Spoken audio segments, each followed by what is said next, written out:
Makanya kita disyukur, kalau bolak-balik kita harus syukur sebagai bangsa Indonesia.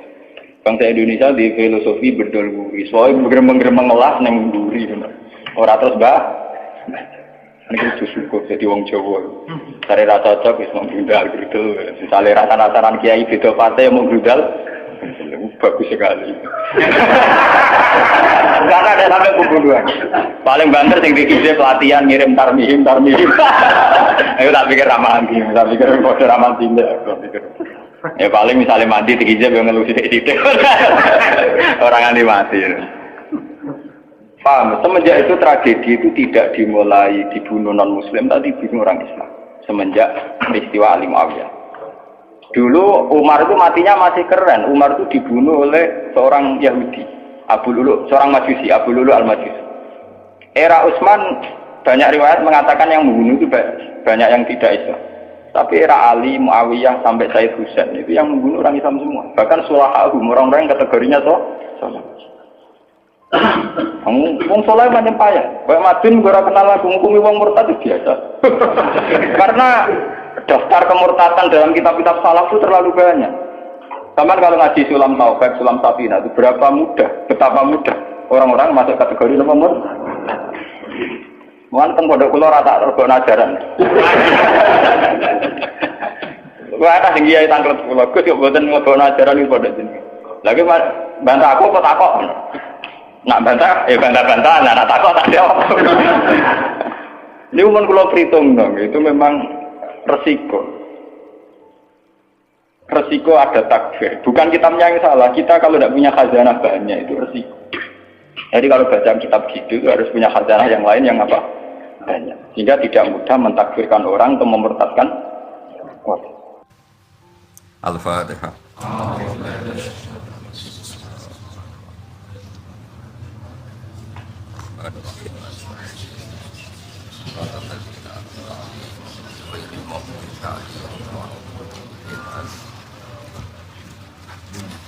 Jadi kitab Bukhari kalau bolak-balik matur, kitab Bukhari itu ashahul kutub ba'dal Quran. Jadi kitab yang sahih setelah Quran itu menurut jamaahirul ulama, menurut mayoritas ulama sedunia ini Bukhari, kemudian nomor 2 Muslim. Itu dikarang dengan sanad yang otentik. Yaitu kayak yang ini haddatsana Ali siapa sampai dari Imam Bukhari sampai Rasulullah dikarang secara otentik ya, secara sanad ya, secara mata rantai sing solid ya, sing tidak al-qila wal qaul, tidak jari-jari. Iku terang. Nabi zaman Sugeng di akhir hayatnya itu sering ngendikan tentang al-fitan, tentang tragedi utawi prahara. Itu banyak riwayat yang bahkan Nabi itu pernah ngendikan saya dan kejayaan Islam itu hanya berumur 36 tahun. Itu sampai menghitung periode 36 tahun. Juga banyak riwayat yang bahkan secara detail saya mencium turba, di mana nanti cucuku terbunuh di situ. Apa kamu gelisah Muhammad? Iya. Kata Jibril, jika kamu mau saya tunjukkan di tanah mana nanti cucumu akan dibantai. Itu riwayat jauh sebelum Said Husain dibantai di Karbala. Termasuk riwayat-riwayat yang se-ekstrim ini. Jadi ini kan terus mengaji kalau wingi bahwa nanti pada akhirnya sing mubun rokok itu rawung dolim tok, termasuk kita-kita sing soleh. Jadi sempat meh ke swarga. Wong pon tok haudun Nabi berarti mendekati napa? Swarga. Bahkan bagian riwayat haudun Nabi itu fil jannah. Makanya kalau ini cerita, ini amun salah paham tuh. Orang Khawarij itu soleh-soleh. Justru karena kesalehannya itu melahirkan tragedi dalam Islam. Karena solehnya itu kemudian mengharamkan barang yang mubah, mewajibkan barang yang sebetulnya hanya sunnah. Penyakit wong soleh mesti begitu. Ane jajal awet ke itikaf ning masjid seminggu, soleh seminggu. Enggak metu perpal perempuan, enggak menjagongan ning omah. Kok ora eling pengen? Padahal eling pangeran iso ning omah iso ning dalan. Cuma dekne selerane kan ilinge ning masjid. Wong itikaf seminggu kok gegere kak. Enggak kalah. Enggak kowe seneng pengajian ya ngono. Wong ini ora seneng ngaji sing teko kok wong limo. Gelem dijak apik ta ora? Padahal ning omah ngurmat anake ya apik. Paham ya? Ning pasar dagang ngurmat anak putu ya apik. Cuma ABM kan kiai dari pelepak-plepok ning masjid. Tapi gara-gara pelepak-plepok ning masjid seminggu gegere tengah. Terus menfonis orang lain. Wah ada. Jadi sebentuk kesalehan itu pasti melahirkan tragedi. Jadi tadi, kamu iktikaf di masjid seminggu saja, kamu akan janggal sama orang-orang yang berkeliaran di jalan-jalan. Hanya kamu anggap tidak sebaik kamu. Apa ingat Tuhan kalau di jalan-jalan terus? Kamu nyai di satu daerah yang ngaji 10, 20. Nanti kamu kecewa. Orang sini gak seneng ngaji, gak seneng kebenaran, gak seneng kebaikan. Padahal orang yang di rumah mungkin merawat anaknya juga ibadah. Gitu ya. Merawat keluarganya juga ibadah. Hanya karena dia tidak ngaji sama kamu anggap tidak ibadah. Padahal di rumah juga ibadah dia. Nah ini orang Khawarij dengan background kayak itu paling mudah begitu. Sehingga orang-orang ini nanti ketika sudah sampai ke surga, kemudian ketemu Nabi, kata Nabi mau disampaikan ke Khaldun Nabi. Dia mau sampai ke telaga Nabi. Tapi pas mau sampai ke telaga, terus Nabi diingatkan oleh Allah, Mas, mereka tidak layak masuk surga. Innahum qad ahdatsu ba'dak. Mereka bikin bid'ah setelah kamu. Tapi itu umatku ya Allah, saya kenal mereka, mereka kenal saya. Ya, tapi sukon itu harus dijauhkan dari surga. Dan ini kalau cerita, kenapa kesalehan melahirkan tragedi? Dalam semua sejarah dunia, selalu tragedi itu dimulai dari kesalehan. Ya, semua tragedi dunia itu dimulai dari kesalehan. Paling enggak klaim kesalehan. Ya, paling enggak klaim apa? Kesalehan. Karena semua sebentuk kesalehan atas nama agama tentu langsung dikaitkan dengan Allah, bertautan dengan hukum Allah. Kalau sudah kamu yakin itu hukum Allah, tentu kamu dengan mudah akan menghukumi kafir siapa saja yang menentang, karena kamu anggap melecehkan hukum. Akhir dari itu tentu kamu akan tahlil dam. Nak ngono wong iku halal darah. Ini rungokno tenan. Karena setiap pelanggaran atas nama agama tentu dianggap melanggar hukum Allah. Jika orang yang klaim demikian kan mudah mengkafirkan orang lain karena dianggap wali pengerah. Paham ya? Nah, kalau sudah menvonis orang lain berani Tuhan, tentu darahnya dihalalkan. Kayak kasus kaum Khawarij. Sebetulnya saat Ali Muawiyah itu melakukan konflik atau terjadi konflik, saling bunuh, saling perang, kelompoknya Ali Muawiyah saling serang, itu kan tragedi duniawi biasa. Dalam hidup pasti ada gejolak, ada demonstrasi, ya, ada perebutan kekuasaan. Sebetulnya itu kan fenomena sosial biasa. Misalnya kiai drengki-drengkinan, masa kiai drengkinan bakul bakso kan gak? Bakul bakso drengki-drengkinannya gak bakul. Orang malah bakul es rukun. Tidak bisa kamu logika panas musuhnya adem, bakul bakso jejer bakul es rukun. Mereka bar mangan bakso tuku. Tapi bakul es pada adem itu kah? Bukan. Mereka saingan, itu menunjukkan anak saingan tak jenis. Mulane kaya aku rada aman. Mergo sing nyaingi aku kudu alime sekali beraku aman. Paling wong saiki kan yo kuatir wis lho, Pak. Padha kelas-kelas ringan kan musuhe nggih kelas. Ora nek nak ngalim tulisan kaliber. Dadi rapati di musuh. Maksudnya ngalime kaliber terus fasilitas biasa. Wong rapati nyucuk, wong ora rapati hormati, wong ape drengki apa? Wong kula yo mak turu temangsang ning kos drengkeni apa? Mun kula elmoni ya, semua wong rapati drengki mun kula elmoni. Dadi ngalime kaliber fasilitas biasa. Wah aman. Kok kayak gitu? Aman, itu istihad. Jadi untuk menjaga keamanan. Ngalime ra kaliber yang dadi wong nyucup, wong debar, itu mesti wong mencuk lah. Alim sepi, kok wong debar wis gegere gak karuan. Niku termasuk strategi ngadepi napa prahara. Artinya sakit di ilmu nih, sebenarnya secara ijtihad itu bisa napa? Bisa ilmu. Lalu kalau biasa mama-mama tenggen kula mereka ngubah alwe anak kula. Enggak, dia biasa ana mobil direm, Gus, mau ke bareng kula. Kak, lagi ben Gus. Kula betul mobil, nah udah mau muter berang-berang. Nah itu memang gitu ya, karena kita trauma dengan sejarah. Ketika Khawarij meyakini Ali melahirkan sulmatan fiddin, melahirkan pencitraan agama. Salmatan fiddin atau sulmatan fiddin itu pencitraan agama. Muawiyah juga dituduh demikian, salmatan fiddin. Akhirnya orang Khawarij lewat kelompoknya itu ada sekelompok orang yang ditugasi membunuh Ali, ditugasi membunuh Muawiyah, dan ditugasi membunuh Amr bin As di Mesir. Semua tokoh-tokoh besar Islam itu melahirkan tragedi Islam, harus dibunuh semua. Itu yang keputusan gitu tuh lewat kesalehan. Mereka orang-orang soleh, orang-orang khusyuk, senang iktikaf, senang zikir. Dia punya keputusan sing lahirno tragedi dalam Islam. Makanya kamu jangan kaget, kenapa di Irak itu banyak perang saudara, di Mesir, di Sudan, di Khartoum, di Darfur, di Somalia. Itu kalau sudah perang berani mati, karena mereka mengatasnamakan agama. Nah, kalau agama berarti merasa dia punya titah Allah, titah Tuhan. Sehingga kelompok lain, ya orang Sunni, Bantai, Syiah, Ahmadi Sunni itu biasa. Makanya kita disyukur, kalau bolak-balik kita harus syukur sebagai bangsa Indonesia. Bangsa Indonesia di filosofi berdoluri, soalnya bergemeng-gemeng ngelas neng duri, orang terus ini kita syukur jadi wong Jawa. Cari rasa cocok, wis mau brudal gitu. Misalnya rasa-rasaran kiai beda partai yang mau brudal, bagus sekali. Karena ada sampai pembunuhan. Paling banter sing dikisi pelatihan ngirim tarmihim. Ayo tak pikir ramanti, tak pikir kode ramanti tak pikir. Ya paling misalnya mati dikijab yang ngeluh sidik-sidik orang anti mati. Paham? Semenjak itu tragedi itu tidak dimulai dibunuh non muslim, tapi dibunuh orang Islam. Semenjak peristiwa Ali Muawiyah.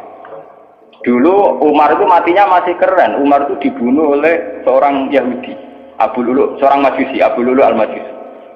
Era Utsman banyak riwayat mengatakan yang membunuh itu banyak yang tidak Islam.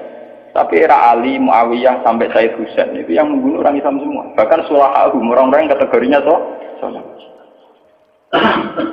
Wong soleh macam payah. Kayak Madin gue kenal lagu ngukumi wong murtad itu biasa.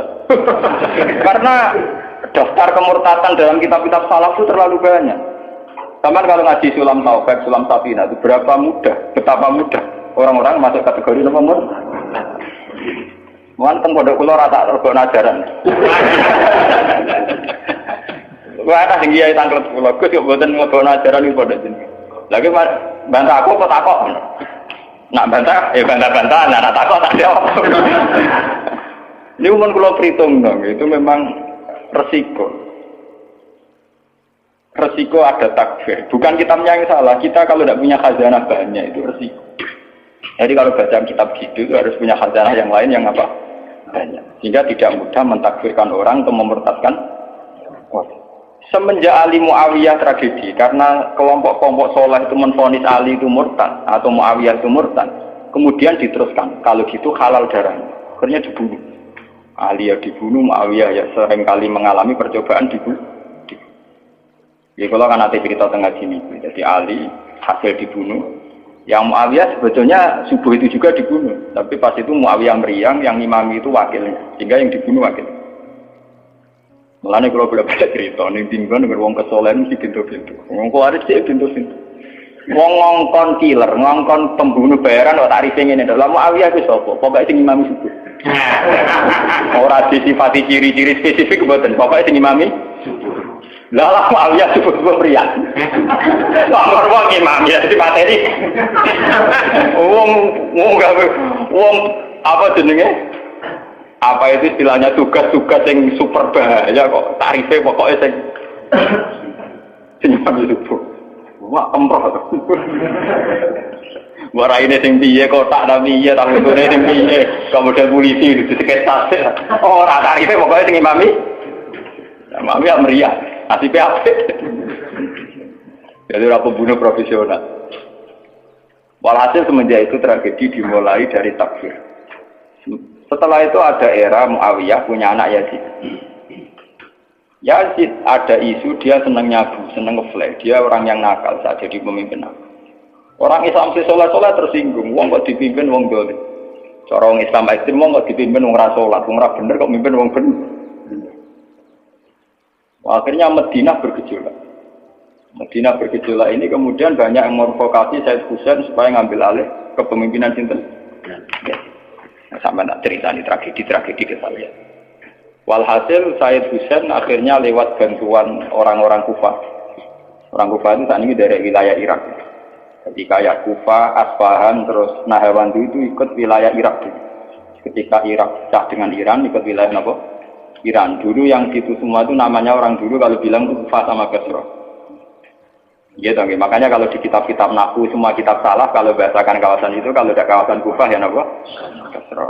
Sekarang di bahasa internasional lebih dikenal Irak semua. Tapi kalau dulu orang bilang itu Kufah, Basra, Nahawandu, Asbahan, Khurasan.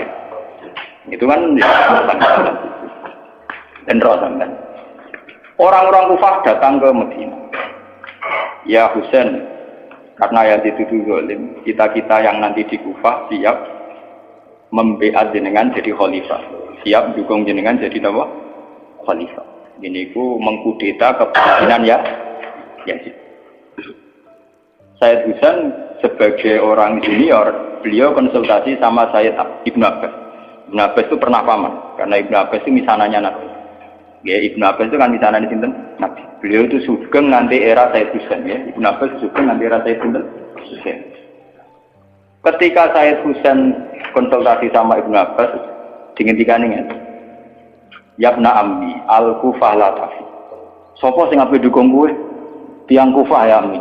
Wong Kufah atau jujur. Wong Kufah itu bulat gak welet. Al-Kufah la tafi. Wong Kufah nak janji atau nepat. Dulu kayak kawasan Kufah ini sampai pulau cerita sejarah, bin sampean roh. Kan tiap daerah kan diterkenalan dewe-dewe. Ono daerah yang terkenal Bedol Guri, ono daerah terkenal Badoan. Dua tenan ora tiap daerah kan terkenalan dewe-dewe. Yang repot yang terkenal Bedol Guri, ono terkenal kayak Madura Badoan, ono terkenal daerah, oh daerah kono medhit kabeh. Nak kawin nang Sunda, wah wani wong lanang kan tiap daerah dia terkenalan sendiri-sendiri. Paham ya, karena perilaku budaya orang mesti ada ciri. Nah, itu di era itu Kufah itu punya ciri khas al-Kufah la tafi. Wong Kufah mesti ora jujur. Tenang. Walhasil akhirnya Sayyid Husain minta maklum ya, minta supaya dimaklumi. Ya Ami, saya ini sudah bertekad untuk menuruti permintaan orang-orang Kufah. Jadi meskipun paman saya melarang, saya tetap berangkat. Kata Ibn Abbas, ya sudah, kalau itu jadi keputusan kamu. Mulanya Sayyid Husain itu terkenal Sayyid sing brengkel. Mulanya kena dititeni. Sayyid sing turunan Husain, itu rata-rata berengkel-berengkel. Ini kados orang Iran, itu rata-rata Sayyidnya Husain. Kados Abdul Qadir, kados Sayyid Muhammad itu Al-Hasan. Makanya kalau Sayyid Muhammad itu Al-Hasan, rata-rata karena Sayyid Hasan dulu itu yang punya keputusan amul ijtima. Jadi tidak mau perang. Sehingga era Sayyid Hasan yang dikatakan amul ijtima. Tahun bersatunya umat. Era Husain pun, walhasil wala-wala cerita Sayyid Husain kersok dibawa orang Kufah menuju Irak. Pas sampai Karbala, itu Sayyid Husain bilang gini sama pengawal-pengawalnya, ini sampai mana? Ini Karbala ya Husain. Saya Husain hadihi karobun wabala. Ini karobun, kesusahan wabalaun dan tragedi ujian. Delalah pasukan yang dikirim Yazid bunuh Sayyid Husain ya pasti mudik. Dan itu yang diperingati orang Syiah di 10 Muharram, yang disebut tragedi Karbala. Makanya bendera-bendera Syiah itu tulisannya ya Husain, karena orang Syiah meringati hari meninggalnya Husain itu jadi hari suci betul. Dari besarnya orang Syiah itu hari tragedi Kabupaten Sinten Husain, yaitu di Karbala. Nah kemudian versi cerita itu bulat. Kalau versi Sunni, karena sini model Kiai Indonesia, model versi Husnuzon, itu jari ini pengawalnya Muawiyah itu tidak disuruh bunuh, disuruh konsultasi saja. Cuma mereka overacting, bunuh. Sehingga dalam keyakinan Sunni bahwa Yazid itu tidak dosa-dosa amat karena tidak nyuruh nopo. Tapi nak cara Syiah, nyatanya mata ini kok dikelah-kelah, mata ini ya mata. Wah semenjak itu lahirlah kelompok Syiah besar-besar. Siapa yang berbau Yazid, berbau Umayyah harus dibunuh. Kemudian dendam ini dijilmakan menjadi kelompok besar di dunia. Ini Syiah. Nanti sama. Jadi Syiah itu tak muji-muji kaya-kaya agama itu dimulai Husain. Ya, wes ngono Husain adalah bin Ali. Di Nabi Muhammad, idola sentrale Ali. Terus yang dianggap kesatria prajurit nopo Husain. Sehingga agama versi Syiah itu ya 3 itu. Muhammad, Husain, Ali. Karena referensi agama Syiah itu hanya ini. Ali zaman sugengnya Nabi ya terkenal pahlawan perang, terkenal kesatria perang. Husain ya kesatria perang. Jika orang Syiah tidak punya rujukan kecuali sejarah kesatriaan. Ngadepi Musa wani mati. Kata Iran saat ini Ahmad Benedek itu orang Iran perasaannya begitu. Ngadepi Musa mati, wani mati. Beda perasaannya ahli sunnah. Karena ahli sunnah idola no sahabat yang kuno ya idola. Yang orang jelas ya apa? Idola. Wah, akhirnya sahabat macam-macam. Jalan maju ngidolakno sahabat topo sing nak ana perang mirip. Terus Mustafa ngidolakno sapa sing ora jelas sing penting itikaf. Itu kelebihannya Sunni karena ngakui semua sahabat jika perilakunya variasinya banyak. Lho tenan niku boten kuyon niku. Karena variasi idolanya napa? Banyak. Jika orang Sunni bentuke beda-beda. Mungkin dah kebetulan. Mungkin dah kebetulan semua ini. Oh pengamat tu ngamati solat Umeno paling pusing. Muka orang yang standar. Solatnya Muhammadiyah, PKS, Salafi mesti standar. Caranya Umeno pusing. Dia ini terkenal alim. Oh akbar. Orang yang watwah. Allah akbar. Allah.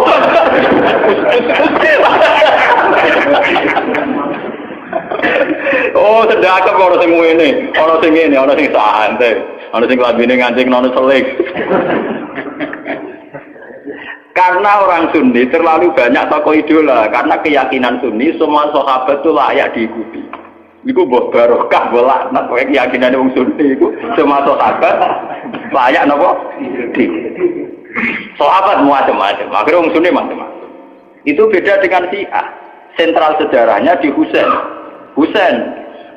sebagai martel perang atau kesatria perang. Ali terkenal Al-Qarrar, orang yang reputasinya juga tentang nama. Jika dalam terminologi Syiah itu tidak ada istilah bil hikmati wal mau'izatil hasanah, sing sabar ngadepi Musa sing santun ora mahal tuh, tak Jawa niku mboten mahal. Paham ya?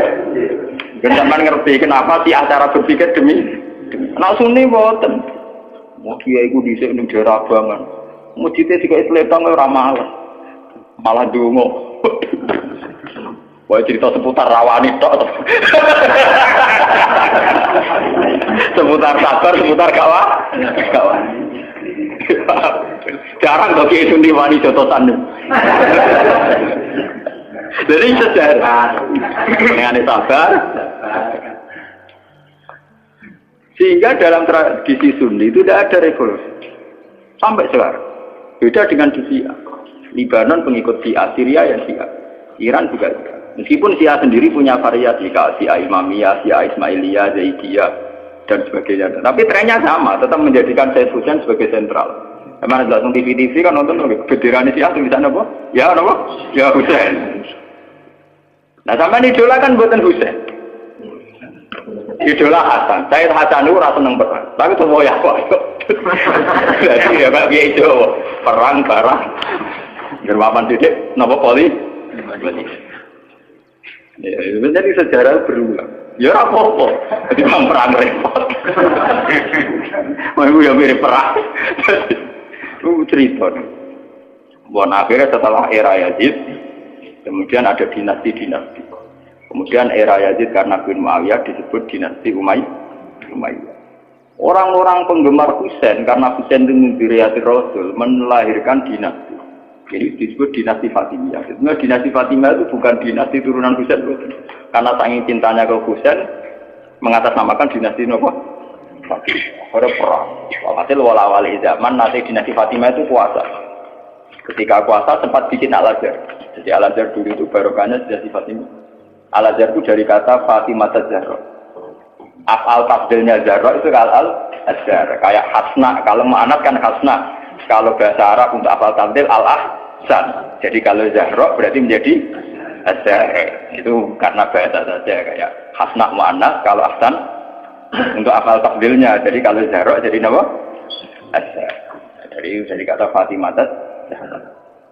Ya sudah begitu. Artinya semenjak tragedi Ali Muawiyah itu kemudian orang Islam itu sudah perang terus sama Islam terus. Ya dinasti Umayyah digusur, Abbasiyah, Fatimiyah terus begitu. Sampai terakhir di Seljuk kayak zaman era Bauddin Leng, Timur Leng dan sebagainya.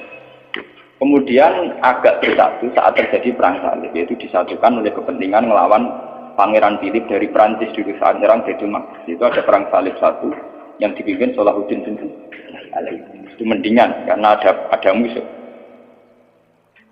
Mana kadang musuh itu dibutuhkan oleh dari Sayyidina Imam Syafi'i ngendikan musuh yang berpikir lebih apik dibanding konco. Kau konco pun arah musuh tukaran musuh dhewe, kancane dhewe. Mana sakjane partai-partai Islam kudu dhewe musuh bersama. Malah juga partai-partai dhewe Islam kah? Islam kah? Jadi mesti. Kalau di Indonesia dijajah Belanda ya sepakat. Pokoknya sementing Londo diusir. Beda agama, beda partai musuh Belanda. Jadi rana Belanda, rana Jepang ya usir-usir. Itu sejarah. Mulai dulu trennya sejarah begitu. Nah, semenjak itu sudah disebut fitnah. Kalau sudah fitnah itu la tusibanna alladzina dzalamu minkum. Yang kena tidak yang salah saja, yang soleh juga akan kena. Kalau fitnah itu sudah kena, sudah jatuh, pasti yang kena semua. Yang soleh juga ikut kena. Akhirnya orang-orang soleh itu banyak yang meninggal. Makanya banyak sejarawan yang mengatakan Islam di Aceh masuk Aceh itu ya abad 7. Jadi abad persis sahabat. Nabi itu kan sekitar tahun 610. Ya. Kalau Masehinya sekitar 610. Gitu dong, ya. Wong sakniki itu 1430 Hijriah. Berarti terpautnya dengan Masehi kan kita 600 tahun. Ya, 600 tahun. Karena Masehi sekarang kan 2000, anggap saja 2000. Mas Hijriah kan 1400 toh. Ya, kisarannya ya terpaut sekitar 600. Kenapa disejarahkan di Aceh itu era sahabat? Karena ketika konflik Muawiyah itu benar-benar ekstrim, itu banyak sahabat yang netral yang milih minggat. Gak melok-melok, dia pergi. Dia saat pergi itu menuju Cina, karena dulu kota populer itu Cina. Ya banyak yang sampai ke Cina. Makanya kayak Cina di King, di apa itu banyak kepulauan Cina yang Islamnya sudah mayoritas. Bahkan hampir semua elemen di Cina itu sudah banyak yang Islam. Termasuk pasukan. Makanya abad keberapa itu ada Jenggo, ada apa itu, kamu tidak usah kaget karena era sahabat saja sudah ada Islam di terutama di Nopol ini kepulauan King, Nopo kabupaten atau apa kebenaran apa provinsi itu yang di sana. Sehingga apa Islam sudah merasuk di sana lama, termasuk banyak saja pasukan-pasukan Cina yang Islam. Makanya kayak cerita Jenggo Islam. Terus Masjid Sambokong di Semarang itu diyakini Jenggo Dzurriyyah Rasul itu memang masuk akal dulu ketika tragedi itu memang banyak Dzurriyyah Rasul yang pergi ke Cina. Nah itu ada nggak sampai Cina, bekas tasar, beberapa perak, pokoknya sholat malam akhirnya tergambar doa. Sehingga Islam di Aceh tua betul. Orang sepakat pasti Islam pertama di Indonesia itu di Aceh. Makanya cara Faiz ya wajahnya orang Aceh itu lebih dekat ke Arab atau India karena dulu mbah-mbahnya itu kalau nggak Arab ya Pak. Nah, Eropa nak tunggu lama tunggu so pokoknya. Wong Yogyo wong Solo mesti asli made in kene. Mani pesa ndak kreten. Wong aja bangir-bangir. Nah, ini mirip apa India karena kalau ndak dari Gujarat, dari Arab. Mbah-mbahane kita, Pak, mbah-mbahane wong napa? Jika maskin barang mesti Jawa. Lewatin. Aku lo cerita. Sehingga ada Islam di Aceh itu ya barokahnya konflik. Ya barokahnya apa? Konflik. Makanya ketika Rasulullah ini cerita malih tentang Cina. Sebetulnya Nabi itu sempat diberitahu Tuhan, ya Muhammad.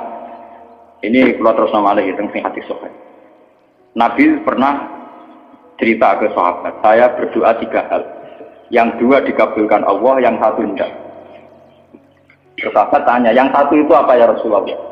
Saya minta Allah yahlika ummati, halaka ba'dihi ba'din. Saya minta supaya tidak ada kerusakan, tidak ada bantai-membantai antara umatku dengan umatku yang lain. Kamane aku rasa pengen wong Islam haten-tinaten berumat Islam di famana aniha. Tapi Allah tidak mengabulkan itu. Allah tidak mengabulkan. Terus ketika Nabi kan secara basariah, secara kemanusiaan tuh kecewa. Karena tidak ingin melihat umatnya kok saling wong Islam kok paten binatan dan apa. Nah pangeran sementara pangeran kon ikut keputusan umat, aku sing roh hikmah. Menang kalah sing duwe dunya ya menang. Wong proposal ae gak di kabulno kan ya sah. Jenenge napa? Proposal, permohonan. Tapi ternyata sejarah membuktikan teori itu bahwa yang benar ternyata Tuhan. Ketika orang Islam di Timur Tengah tidak nyaman dengan kondisi Timur Tengah, banyak yang minggat. Termasuk minggat yang Cina, akhirnya Islam yang Cina patang, minggat yang Aceh, akhirnya yang Aceh. Sama seperti Pangeran Diponegoro, Pangeran Dinowo, tukaran, kecewa, keraton, do minggat. Akhirnya orang Islam teng Sulawesi, orang pangeran nak berkeliaran itu. Berhubung itu jadi pangeran kan mental mimpinya kan pancet. Akhirnya do gawe pondok, gawe gerak. Nah, mau tetap neng keraton, mau neng Taman Sari terus demenan terus malah repot. Nah, neng keraton nak penuh dengan kenikmatan. Membakar selir, pria punya selir, orang punya selera, dia punya apa? Artinya itu bukti bahwa semua keputusan Tuhan pasti mengandung hikmah. Malah nak ono kiai tukaran ning daerah, iku apik. Tapi nak ra minggat malah apik. Kudu menyebar. Kudu ning kono. Dadi nek tukaran kudu ning sing ming. Iku nanti iso menyep. Nak ra minggat dadi udun ning kono. Dalam delok sejarah pondok-pondok gede iku barokah tukaran kan. Saya ono Gus ning desa, kok Gus pondok gede. Mergo ning pondok induk itu tukaran. Wah, kira nyebar. Zaman tanya saja, sejarah melilir boyo kerap gak sampai. Ada pondok di Pandan Aran, ada pondok apa? Mesti barokah itu kak. Orang tak munafik. Loh, kalau ini keluarga kiai, saya dari keluarga dinasti Latem. Dulu banyak ada cocok akhirnya nyebar. Ki Hamid Pasuruan itu keluarga saya, itu misanan sama bapak saya. Tukaran nyebar. Banyak balungan, rata-rata pasaran meningkat ke Tuban. Itu penting untuk tadi kadang. Cuma repot kadang untuk tukaran meningkat lagi. Jadi ujung. Berarti meningkat. Nah ini cerita. Sampai tanya sejarah manapun, baru kayak orang Islam ning Cina itu baru kayak tukaran, baru kayak minggat. Islam biasa juga baru kayak apa? Itu begitu sejarahnya memang. Makanya dalam hukum takdir itu begitu. Takdir itu kadang tidak menyenangkan secara syariat, tapi takdir nggak bisa dilawan. Ya karena itu tadi, itu sudah Tuhan. Tuhan itu kalau dengan hak prerogatifnya sebagai Tuhan mesti jawabnya ini alamu malah. Saya tahu apa yang kalian tidak. Pengiran suatu motonge, bahwa ini alam apa? Aku luwe roh, mungkin semua makhluk roh. Itu sejarah. Kemudian bahkan sebagian riwayat mengatakan ini yang sejarah paling ekstrim. Zuriyahnya Husain itu banyak habaib-habaib yang alim, yang bahkan mensyaratkan nggak boleh nikah sama Sarifah, harus nikah sama Ajab. Makanya banyak saya Syamsus bin Yahya bin Bafadol atau Balfaqih itu banyak yang gak rai saya lah. Rai ini, saya kadang rai Cina, ya kayak Cenggu barang itu. Saya pernah ditanya, apa mungkin Cenggu Zuriyah Rasul, tapi rai ini kok Cina? Meripati ya sih. Dulu ketika banyak pembantaian karena orang memburu Zuriyahnya Husain, ya sejarah itu kan kayak film-film Cina. Karena takut zuriyahnya Husain itu nanti melawan, mengkudeta, banyak orang yang berburu zuriyahnya Husain mau dibantai.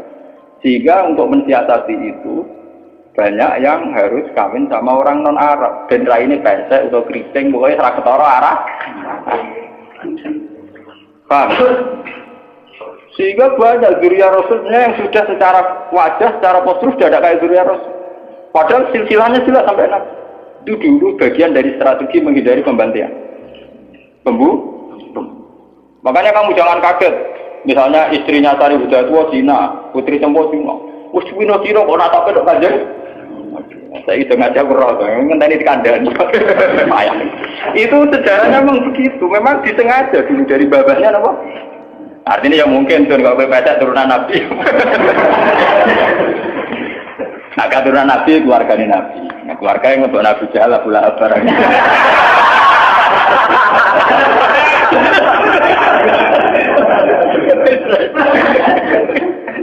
Aku lalu ada di kiai sering dibantah bagi kiai. Kalau akan darani ngaku coba gak sunat kiai coba. Coba sunat Nabi kok. Jadi Gus Bak gak sunat karpet ya. Kon tak aku mantap. Maksudnya jiran sih.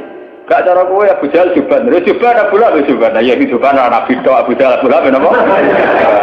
Lah sampean delok ning film-film Arab gak ngoten. Bajingane coba. Dibaca ngene apa? Oh, panen pakaiane.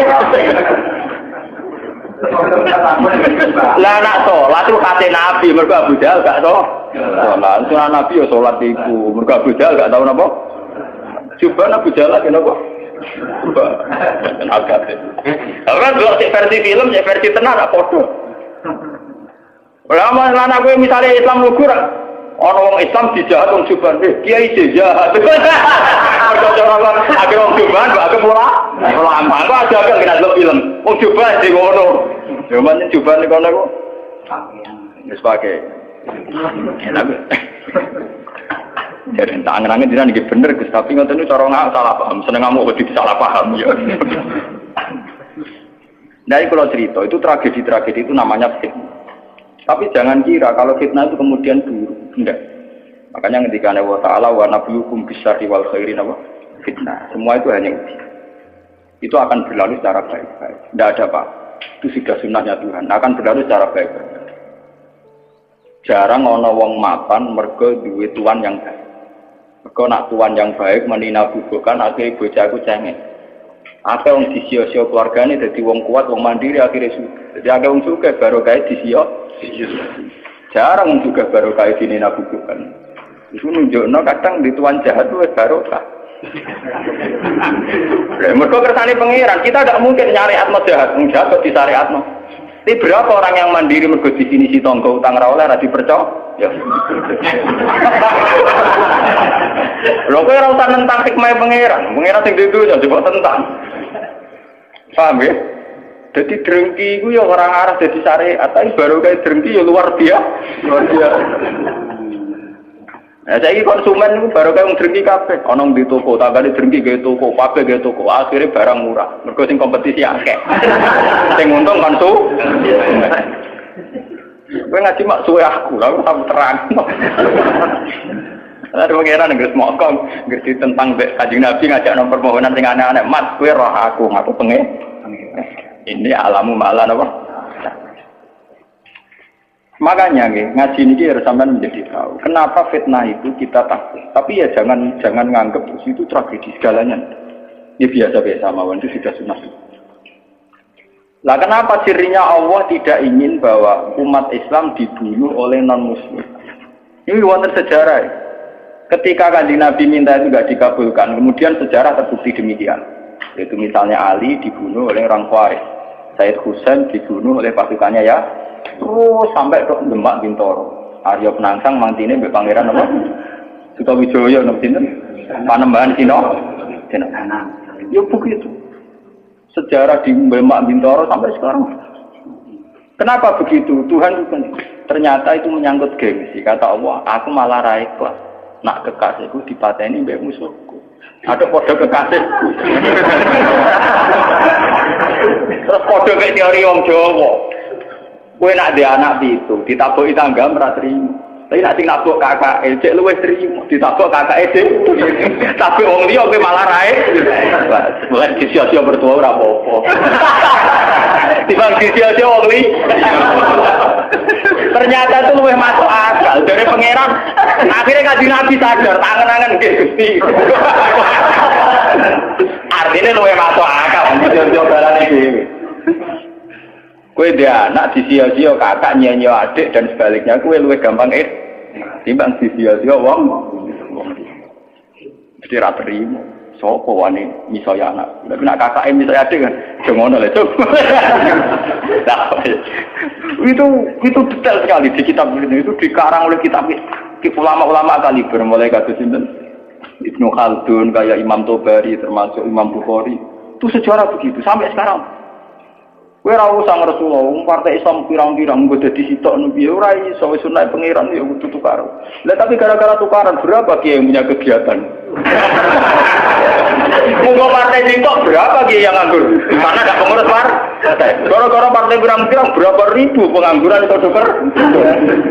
Kok partai akeh rebutan dadi pengurus karena butuh pengurus akeh. Banyak orang ndak ngam. Tetep pinter pangeran kok.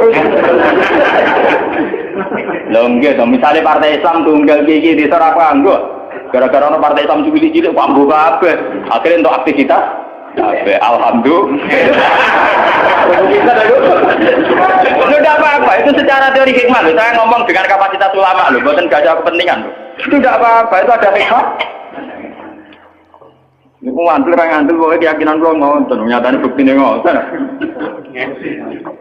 Apa mungkiri bukti, mungkiri kersane itu pengen, tidak bisa.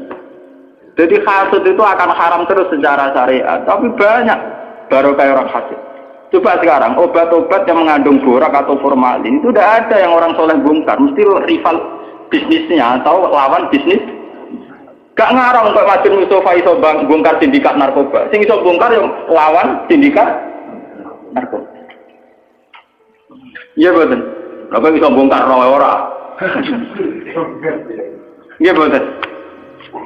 Pangeran warai mana agar tua kok anak-anak ben nabi jawab ini alam apa? Apa malaikat tak wong paling parah pangeran. Jawab pangeran ini anak alam apa? Aku ora aku aja.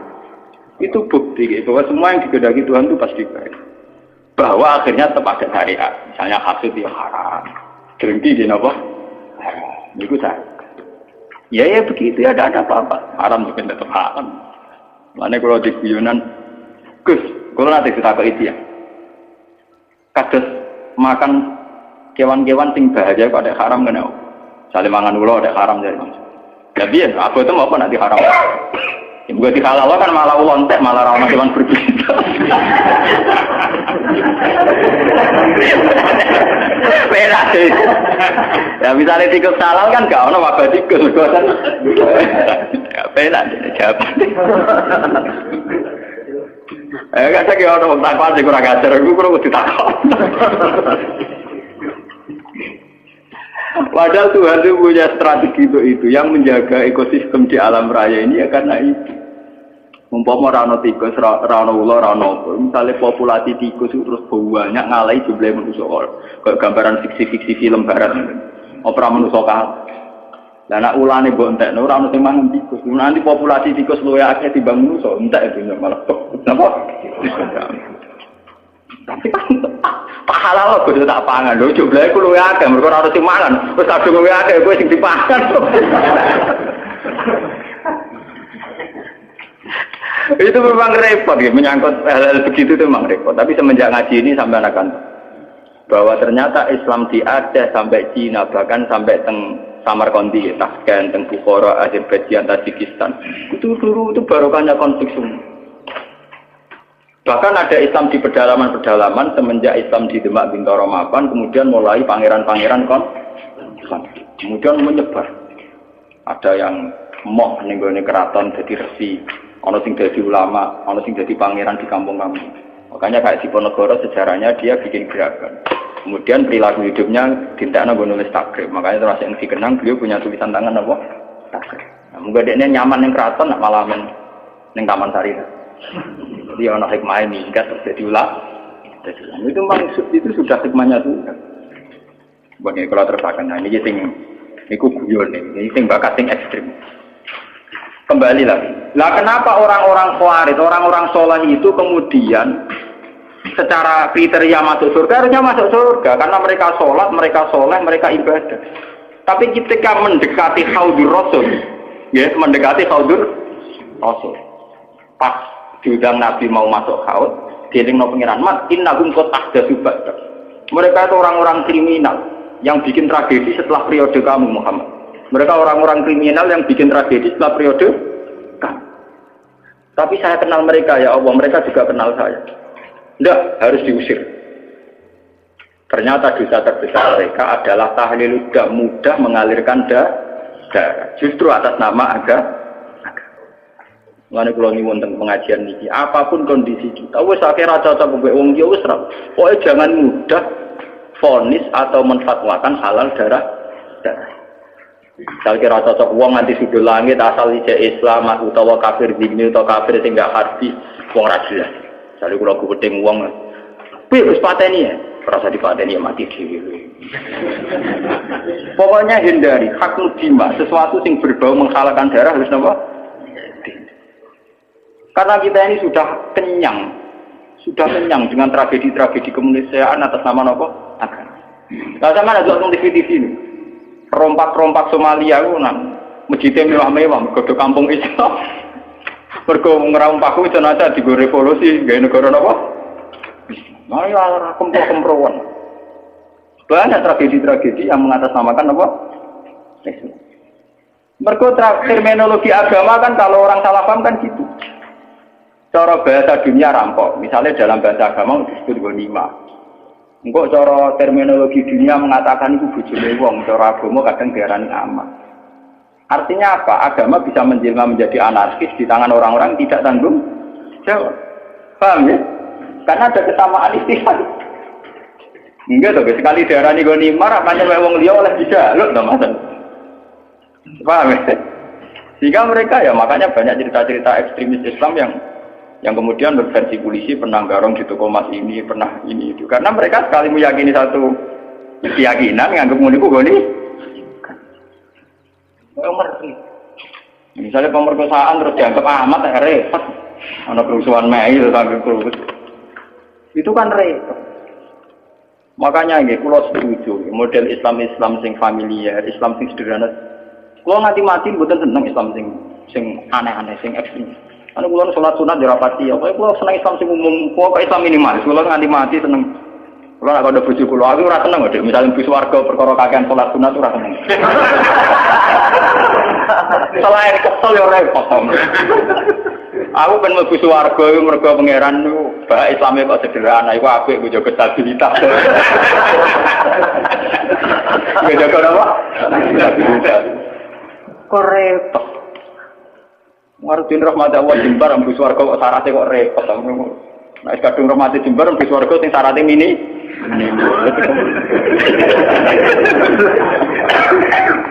Karena kulon saja ini punya hitung-hitungan sejarah, semua tragedi sejarah kemanusiaan dimulai wong-wong khusus. Dan ada kesamaan secara ilmu rasional. Ini yang disebut Cooper. Dalam teori psikologi, seorang Cooper itu cenderung begitu. Jadi nanti kalau terlalu akumulasi kayak kelainan. Jadi kayak nopo misalnya jadi paranoid, asal wong liya layak dicurigai, layak dibunuh. Itu orang-orang soleh. Ya karena memang secara kasat mata Ali itu melahirkan kegaduhan, Muawiyah melahirkan kegaduhan. Tapi kenapa fatwa mereka kemudian halal darah? Dan sampai kita akan ngalami tuh, misalnya Pak Guyuban Betawi mengusir Gus Dur ke Jakarta, terus siapa mau naburi Gus Dur dia itu kan ya selain tidak Islami juga repot. Kalau tidak cocok ngapain dibiarkan?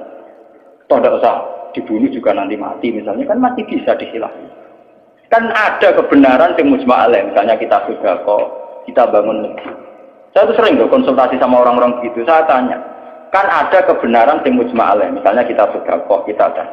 Ngapain cari kebenaran yang tidak mujma' alaih, yang tidak disepakati ulama? Misalnya kita bunuh si A, sudah tidak mesti benar menurut hukum Tuhan, toh tidak mendesak. Apa ada cara di surga kamu harus bunuh orang itu? Jangan-jangan karena nafsu. Kan enggak mendesak. Nah kalau sampean tanya, tapi dulu zaman sahabat kan sering bunuh-bunuhan zaman perang. Perang itu beda dengan membunuh. Perang itu gentleman, ada depan. Dulu sahabat ngadepi wong kafir ada depan. Nah kalau membunuh menikam dari belakang itu enggak perang, enggak bunuh-bunuhan, kamu bunuh sepihak. Wong lagi kongkong-kongkong kok patahin. Ada tunggal, mun ada depan kerawani. Perang itu kan ada depan. Makanya yang dialami Nabi dan sahabat itu perang, bukan membunuh. Meskipun efek dari perang membunuh. Tetapi membunuh tanpa perang itu kan gak gentleman. Misalnya wong pas ngaji ini dibom, ana wong pas tongkok-tongkok ning gone warung napa? Itu kan sepihak to. Nah perang kan ada. Meskipun efek dari perang bunuh gitu. Dia membunuh beda dengan perang. Paham? Itu beda sekali. Nah kalau orang Khawarij itu gentleman harusnya nantang Ali. Ali kamu itu salah, coba perang tanding sama saya, itu fair. Enggak ngenteni sholat subuh. Bahkan riwayat baca pas sholat dikira rawani ngenteni pas sujud. Umpan nemen oleh nyolong tuh. Gitu kita riwayat pas nopo. Itu kan betapa ada gentleman-nya, enggak kesatria. Sholat sinala yubir mateni musuhnya pas loro, pas perang loro tiba ditambah nasi. Engko naik semari perang tanding bener. Saking kesatriane kan. Gitu cerita-cerita. Dalam cerita kesatria kalau perang yang satu pedangnya sudah jatuh, enggak diteruskan bunuh kan. Karena tidak kesatria punya pedang melawan yang tidak punya. Gitu. Ini harus jadi sejarah. Nah, orang-orang melahirkan bid'ah terutama yang sampai tahlilul dam ini yang dimaksud Nabi innahum qad ahdatsu ba'dak. Mas wong ngono iku ora perlu mlebu swarga, mergo bikin bid'ah sing parah. Ini ku melahirkan apa? Tragedi kemanusiaan. Niki kalau mau tentang sarai tentang Fathul Bari, jadi bid'ah di sini bukan sekedar bid'ah kados tahlilan ning kuburan itu bid'ah ringan. Mau masalah tenan ya orang nganti pun rokok. Bid'ah ringan. Niku kelas ringan. Ini yang di cara-cara bid'ah ini itu bid'ah yang sampai tahlilut. Dunger ya itu kayak yang dilakukan Khawarij. Makanya nggih kula wingi ditamoni kiai-kiai, kata kiai Rembang sing sowan kula tanya. Gus, Islam di Indonesia cara jenengan piye? Aku jawab, wah Islam Indonesia yang terbaik ya, di dunia yang terbaik. Meskipun ya tidak jelas tapi ya terbaik. Artinya ra jelas itu patokan cekak nganggo pakaian minim nggo ruko ning masjid damai. Lah cara wong Timur Tengah janggal, pakaiane ra Islam kok orang masjid. Engko ning masjid lagi 3 rukuwe bar kok dicoplok meneh katokan cekak lah sing calanang kiai ini tak ustadze ora keberatan ben ngono. Anggap ae permandangan. Mergo nang kiai ini ditakoki, gitu kok dagang untuk gur itu kan buka aurat di depan umum. Tapi kan sholat, dia apik so. Yang penting kancane orang keterucut tidak apik awake lah itu keterucut. Itu aslinya. Tapi di Indonesia itu baiknya Islam yang saya katakan terbaik. Kita ini tidak punya tradisi kalau tidak cocok dulu. Itu tradisi terbaik Islam. Saya rata cocok PKB kayak partai D, rata cocok P3 kayak partai D, rata cocok pondok hidup kayak pondok D. Ora cocok jamaah toriko apa ya gawe jamaah. Jadi variannya itu ringan kan. Dan itu melahirkan berkah, akhirnya ono tes berkeliaran di pakanan dan sebagainya itu tidak apa-apa. Gue kalau ngomong jujur itu bagus. Kalau di Timur Tengah tidak ada. Yang namanya kelompok Kurdi ngelawan Saddam ya bunuh. Saddam merespon Kurdi juga bunuh. Ikhwanul Muslimin di Mesir juga begitu. Di Khartoum, di Sudan, di Darfur, di mana-mana begitu. Di Somalia begitu. Islam Indonesia kok. Nanti kalau ngerti keadaan ini yang Gus wonten kiai boten cocok jenengan. Nah wong Indonesia to nggih wah cocok ya. Paling bermanfaat. Dadi lek rata to wong Kurdi. Nggih to yo to Muhammad. Itu ngeri. Wong Yasir Arafat itu punya menulis buku. Yang semangat bunuh saya itu bukan sekedar musuh-musuh dari Israel, tapi dari kelompok Islam garis keras itu ya semangat sekali ingin bunuh. Nah, itu tulisannya Yasir Arafat. Ya kita memang nggak antian, tapi tidak bisa jadikan model. Kita respect sama perjuangannya Hamas, Ikhwanul Muslimin dalam banyak hal mungkin kita cocok. Tapi itu tetap kita punya budaya sendiri. Ya kita punya budaya apa? Ini budaya yang gremeng ini. Daripada dari udur gremeng rapopo, teman-teman gak mati? Gak mati. Tidak apa. Kalau mau catat sarah-sarah semua bentuk hak nudima, semua bentuk pencegahan terhadap aliran darah, mengalirnya darah itu harus dibela. Dan itu syariat Islam tertinggi. Buktinya Rasulullah ketika ditawari kafir Quraisy untuk damai dikenang sebagai sulhul Hudaybiyah. Berarti Nabi kalau perang sudah mentok, tidak ada perdamaian, tidak ada perjanjian. Selama masih mungkin tuh Nabi tidak senang. Makanya ketika kafir Quraisy minta satu perjanjian ya dituruti sama Nabi sulhul Hudaybiyah. Dulu ketika di Madinah ada piagam Madinah juga dituruti. Jadi perang itu sudah mentok. Islam berusaha semaksimal mungkin supaya perang itu tidak ada, pertumpahan darah tidak ada. Jika dalam fikih ada disebut kafir zimmi, kafir mu'ahad, kafir musta'man. Itu orang-orang kafir yang nggak boleh diperangi karena statusnya tidak harbi. Fikih itu hanya membolehkan perang sama kafir yang memusuhi Islam. Makanya ya waktu ruhum ya kalau mereka merangi waktu ruhum memang itu akhraju. Makanya waqatilul ladina yuqatilunakum, perangi mereka yang merangi kamu. Tidak ada di Quran qatilul kufar, tidak ada. Perangi alladzina yuqatilun. Maksudnya jelas perangi mereka yang merangi kah? Nah, tapi kemudian Islam didangkalkan perangi orang kafir itu tidak ada. Yang ada perangi mereka yang merangi kamu. Dan usirlah mereka yang mengusir kamu. Wa akhrijuhum min haitsu akhrajuhum. Itu jelas sekali aturan lainnya apa? Sehingga disebut perang karena berhadapan-hadapan, bukan bunuh nilai. Itu beda sekali kan bunuh. Musuhnya pas turu dipateni, pas sujud kok Sayyidina Ali. Jadi adik kan orang Khawarij itu tidak cocok Ali terus, ya Ali saya tidak cocok kamu ya perang tanding apik, gentle. Kayak Ali rata cocok Amr bin As tidak perang tanding. Amr bin As itu panglima terbaiknya Muawiyah, rata cocok Ali tidak perang tanding. Mereka Amr bin As ngerti Ali sengaja perang. Tapi Ali kan di pengapesan, disebut karoma wajah dari ini mereka rata roh aurat. Kemana rata roh auratnya wong dia. Bareng Amr bin As naik kalah terus udah melayu Ali.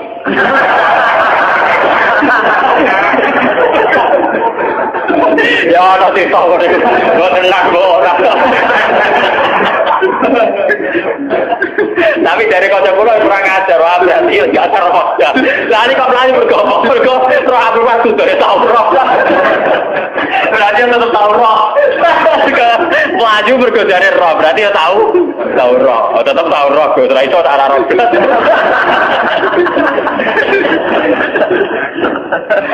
Maaf ya udah kurang ajar.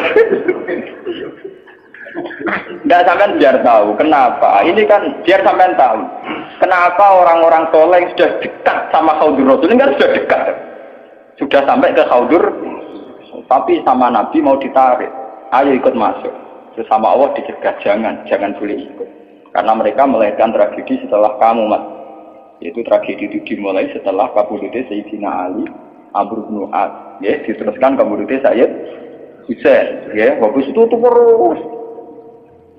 terus sampai periode Timur Leng. Timur Leng malah lucu meneh. Pidato tenggene sakniki teng Konstantinopel ya, daerah kawasan Turki, kawasan dene uga negara Islam, mantan budak. Mulane ora ana pemimpin sejati kecuali sangka keluarga budak tong dia. Ora ana pemimpin sejati ning perang kok keluarga priyayi. Mergo mulai dhisik wong priyayi rapati wani mati bener riwe kicrat-kicrat. Anak mantan wong cilik kena peso ya biasa ditabuhi wong ya napa? Ya, penting nek dadi tokoh. Mergo nekate gak karo. Niku dia filosofinya jelas. Ketika ditanya ingin nyerang Mesir, nyerang Medina, nyerang mana-mana. Sebagaimana hanya ada satu Tuhan, juga harus ada hanya satu raja. Islam kan? Untung dia sungkan ambek Ibnu Khaldun. Jadi dia itu satu-satunya raja yang kepengen negara Islam sedunia. Rojo Dewa dikirimi surat, agar gak melak afiliasi dengan kerajaan dia diserang. Periode Timur Leng. Ya semua kerajaan dulu memang begitu, kayak Majapahit, agar ono kerajaan kecil disurati, melak utawa diserang. Nah melak ya terima jadi kadipaten. Nah ragil melak di. Ya Timur Leng ya begitu. Nah, dia yang sungkan hanya sama Ibnu Khaldun. Jadi Ibnu Khaldun itu menangi tragedi-tragedi perang. Dia konsultan. Itu begitu di mana-mana begitu. Kerajaan Islam begitu. Nah tragedi perang ini dianggap awaluman sana itu Yazid. Karena yang membunuh sinten, Sayyid sinten. Namun balik yang cerita Syiah. Karena Syiah itu kecewa dengan selain Husain Ali, maka dalam khazanah Syiah, dalam idola Syiah itu hanya ada cerita-cerita tentang kesatriaannya Sayyid Husain.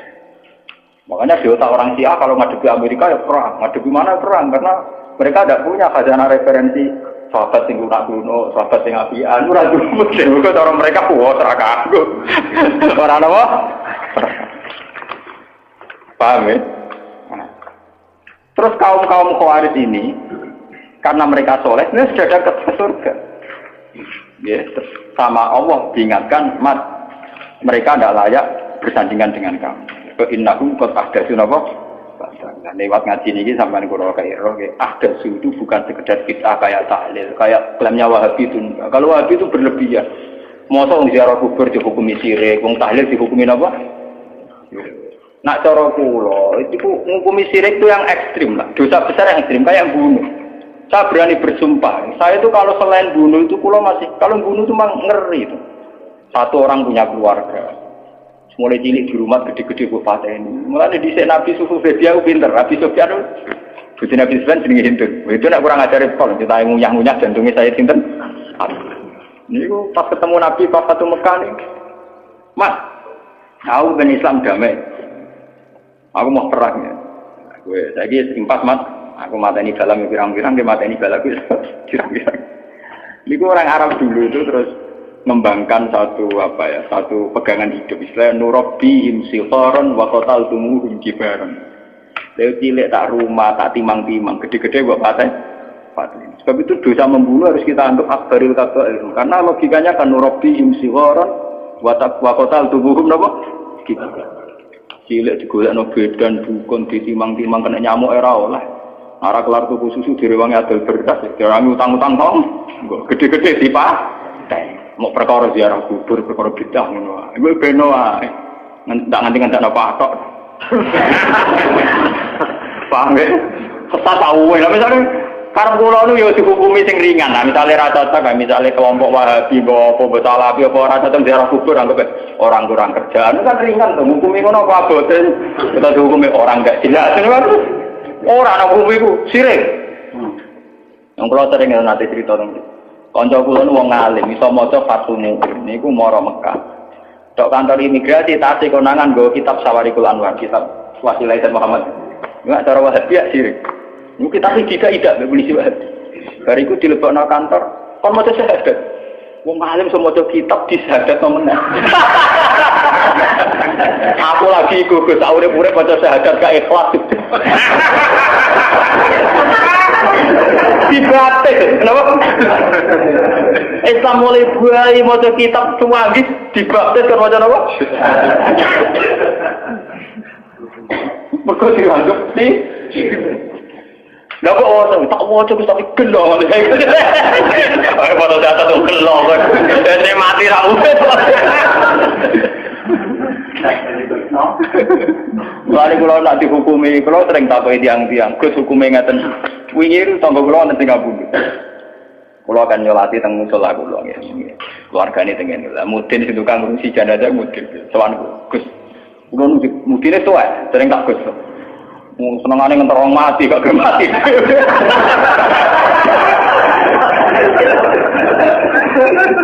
Akhirnya bakal lagi, sering sowan kula. Niku kanca-kancane bapak. Dereng dipanggil kok. Gak usah mati aku lah mau dadi mudun nek mati malah lara. Malah ana sing naut kan. Seneng joki ini kula mergo bagian talqin tak bagian ndekne kula mboten ate purun talqin. Pertama tak darani isbah ingin piye. Jadi tak kandhani. Waktu kabeh aku mudun mari nganggur. Tapi kula kan suwen keluargane kon. Engko jatah sangu kaya mudun. Niku tak ketemu Gus. Wonten tangga niku nak salat niku madhengetan sak desa namung setunggal mbok aliran kepercayaan mbok niku cara jenengan sepundi jek nak mati sakniki pun tuwa niku disolati napa mboten oh nek jenengan takoki salat ra salat iku jeringan penting aja takoki sirik ta ora ning arep wong akeh lho jam nggih kata wong sing semangat darani sirik nggih kan oh aku paling ra semangat darani hukum sirik ambek ra sirik ana salat kira salat ringan. Saya menghukumi rasa solati, maksudnya rasa solat kon anak yo bentuk karena keekstriman itu memang ya nyun saya itu tidak sependapat dengan Wahabi itu. Wahabi itu paling gampang pakai terminologi ini sirik ini sirik. Boleh bilang aja kayak ahli sunnah. Ahli sunnah itu kan ringan kalau menghukumi orang gendut, fasik itu kenapa? Gendut. Jadi arah tatak baik uang, misalnya orang tukang zina hukumnya fasik gendut. Misalnya orang tukang garang penjahat, dan kayak gampang. Wong tukang dino, wah BTS lonte ya. Pokoknya dia mau menghukumi sirik, akhirnya diistilah wadah. Malah ada istilah stok istilah wadah. Mereka gedari bahasa sirik, gedari bahasa apa? Orang PSK, oh lonte. Jadi hukumnya apa ya? Lonte orang hukumnya, hukumnya apa? Wong tukang maling penjahat, bajingan. Wong tak jelas itu. Tapi bosan. Pokoknya dosa sirik, kamu dosa apa? Sirik. Padahal lagi dihukumi sirik, itu keputusannya Tuhan ekstrim. Mergo inna wa la yaghfiru ayyushraka wa taruhane sirik dosane ra kena disebut. Lah nek dihukumi liyane sirik kan mlebu wa yaghfiru maduna. Lumayan. Lari jawab ngoten. Nak sampean takokane urusan salat cara salat, iku tak jawab gampang. Nek keyakinane sampean ra gelem nyolati ora usah salat. Buatan Gus kula anu jenengan, nah jenengan dimenyolati kalau nggak nyolati nak pesen, nah kan ringan, nah ringan cocok kok. Pokoknya aku udah dikiai yang fatwane yang bagian ringan. Aku tadi nak teng daerah-daerah saya kadang mencari sisa-sisa aliran Darmogando, aliran Kejawen, macam-macam atau sekuat atau sehingga setelah ada Islam pun ya masih banyak. Dulu itu kayak agama Shinto di Jepang, terus di Iran sendiri ada Azdajirda, ada agama Ahroman Yazdan. Itu dulu kan menjadikan matahari itu tolok ukur. Karena matahari itu adalah dianggap sinar dunia. Makanya sejarah Ibrahim melawan kemusyrikan yang kaumnya, falam maro asamtan apa? Bazikotan, melawan penuhanan matahari. Nah dalam teori kayak di Jepang, di mana-mana itu kan matahari dianggap sentral. Sehingga dulu itu ukuran sholat itu yang ngadep matahari atau tidak. Ini sejarah, paham ya? Karena matahari dianggap sentral, dianggap kayak semi Tuhan, sentral ya. Sebab itu ngendikane Nabi, ojo sampai sholat ketika matahari baru terbit. Juga jangan sholat ketika matahari mau terbit. Saking susahnya Nabi melawan tradisi mendewakan matahari. Nah, sampai Nabi ngendikan, fa inna huma qornas syaitan, fa inna hatatlu qornas syaitan. Karena sudah mendarah mendaging dulu orang ketika periode sebelum Masehi sampai setelah Masehi menganggap matahari itu sumber sinar, sumber segalanya, sumber kehidupan. Sehingga dulu orang itu kalau orang Arab, ini pun malah kan orang Arab pun nak ngitung nganggo srengenge. Iku ketok nak wong Arab yo nyejelia tenan, jenate syirik tenan. Orang Arab tuh kalau darani timur itu kan masyrik. Nak darani kulon mas. Terus nak darani napa mriki budi? Kidul. Kidul iku napa janubi. Napa? Janubi. Sing kiwa napa? Simas. Iku nunjukno nak kemungkinan apa dalam otak orang Arab itu bayangannya wong madhep ngeten. Sehingga ukuran itu begitu, masyrik, maghrib, terus ini apa? Mereka umpama bayangannya wong Arab itu madhep ngalor to ngidul, jadinya tidak begitu. Kok balen ini? Umpama wong Arab bayangannya madhep ngalor ngeten maksud. Itu kan berarti sini itu kenal masyrik, sini kenal maghrib. Tapi wong Arab kan caranya ukur kan begini. Jika sana punya nama masyrik, sana punya nama maghrib. Terus ini itu tidak punya nama. Namanya ini Janubi sama apa? Intinya orang Arab kan bayangannya kok nama sebulan ngadep metan itu. Paham ya belum maksudnya? Artinya mereka menghadap matahari kan? Lah menghadap dalam sebelum ada agama tentu dengan arti nyembah atau mendewa. Paham ya? Paham ya? Itu sejarah. Jadi nganti bahasa Arabnya ketok dimulai kok bayangannya kok ngadep metan. Ya ngadep Peter. Mulane Islam antipati ana salat kok. Wae medune srengenge utawa wae dirupe. Utawa wae srengenge ning tengah. Lho Nabi sing dilawan ku ukuran srengenge kan. Kau oleh salat pas srengenge metu. Surup ya ora oleh. Pas ning tengah-tengah. Ya. Lane kula seneng kula kepada ulama kok aku sing rapati salat. Aku semangat duha malah sing apik itu aja mbak setan. Mumpun kula hitung, aku nek kadang-kadang kanca-kanca padha kiye ini tak hitung. Secara syariat napa? Tak hitung. Dasar cocok. Iku nunjukno betapa yang namanya matahari itu dianggap sentral. Jika sisa-sisa aliran-aliran kepercayaan sing dewakan matahari itu kan. Ya, ini bersamaan roh sejarah. Sebab itu Nabi juga melawan dengan cara itu. Zaman Nabi Ibrahim ngoten, falamma asam sabai siwatan qala hadza rabbi hadza akbar. Ketika era Nabi Muhammad ngaramno salat fil awqat al makruhah, batasannya matahari semua. Alasannya Nabi nopo? Fa innahuma tatlu'u qarnas. Iku bareng ambek selerane setan. Cara iki iku ana maknane iku pas setan ngetokno sumune, ngetokno kedikjayaan. Jadi setan memprovokasi manusia, delok oleh pentingnya matahari. Delok oleh betapa matahari menjadi sentral kehidupan. Delok oleh matahari sebagai yang segalanya. Nah, karena matahari itu diposisikan demikian oleh wasa itu setan, orang terus menghadap matahari. Pas menghadap, karena belum ada agama, tentu dengan arti menyembah atau mendewa. Nah, Islam itu jangan sampai mirip-mirip kayak. Nah, caranya mirip belas. Oh, coba sholat. Ada gue ngopi, tanda nggak empuk, pokoknya. Paham ya? Jadi orang gunanya santri-santri yang gereja rokokan. Benjaramu yang haram Allah. Wong haram liyane ya pirang. Cara baca kula ngoten. Gus kula tetep rokok. Lah jare mu'i rokok haram, malah Gus sing haram ra rokok tok bodoni ya haram to wis haram. Wis biasa Gus nglakoni haram. Wah, malah parah. Sing haram ra iku tok. Apa ya kena aliran-aliran sesat iki Pak. Paham ya? Jadi pas ngaji ini sampean ngerti. Jadi saya mohon ya. Kalau ngaji bertaruh tenan di depan Tuhan. Kalau istikharoi, kalau pikir. Kalau bikin paket ini, kalau istikharoi, kalau pikir. Memang bid'ah itu tinggal satu saja. Nah, kita harus jauh. Yaitu gampang tahlil. Ustaz sampean stand gremeng ya. Nara cocok di gremeng itu ngerasani ngajak bola-bola itu ringan-ringan. Kali rata cocok mertua mantu, rasa kuat, ora jelas. Itu kan ringan. Saya mbak kiai partai ini itu maksudnya piye kok milih partai? Maksudnya raja saya raja lah orang ngelakoni kan jelas. Kanggo sing ngelakoni ya jelas hitung-hitungan kok.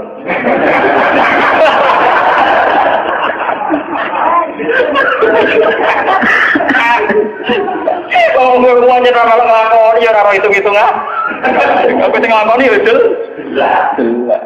Lan aku lagi tak ikut jira mboten derek nyalek-nyalek ta napa. Lalu nambah laris, gara-gara kalau jago peragi politik, jadi tamu kulo kayak kata, tapi tak pisau ya mereka.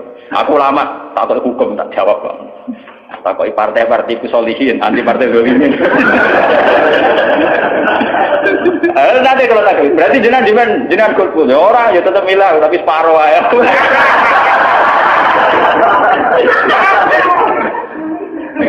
Tahu?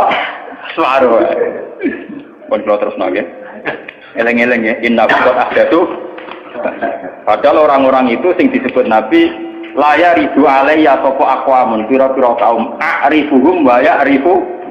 Mereka saya tahu dan mereka juga tahu iku wae akibate sumayu halu baini wa bai. Itu ngendikane ulama teng sarah-sarah itu karena mereka mudah tahlilun. Sampai jangan terprovokasi sama bid'ah di luar tahlil itu ringan. Pergi Al-Fatihah.